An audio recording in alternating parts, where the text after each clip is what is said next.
ایک انہوں نے کہا کہ یہ آفر کویسچن تھا، ایک بچی نے مجھے یہ میسج کیا تھا کہ میرا ارادہ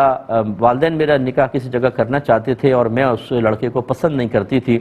اور میرا ارادہ ہوا کہ جس وقت نکاح کے لیے مجھے کہا جائے گا میں انکار کر دوں گی، یعنی جب نکاح کے ٹائم پر مجھ سے پوچھنے آئیں گے میں انکار کر دوں گی۔ لیکن ہوا یہ، میں بیٹھی تھی تو اچانک بہت سارے لوگ آ گئے، نکاح نامہ میرے سامنے رکھا اور کہا یہاں سائن کر دو۔ میں کچھ بول ہی نہیں سکی، میں نے سائن کر دیا، تو میں نے تو کچھ بولا ہی نہیں۔ اب بعد میں اس شخص کو پسند نہیں کرتی ہوں تو کیا میں رشتے سے انکار کر سکتی ہوں کہ نہیں؟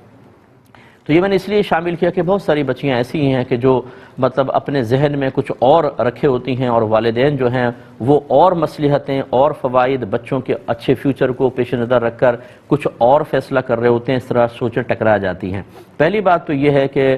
میں اکثر یہ کہتا ہوں والدین کو بھی کہ اپنے بچوں کے ساتھ اتنا کچھ دوستانہ معاملہ رکھیں کہ والدین کا روب بھی قائم رہے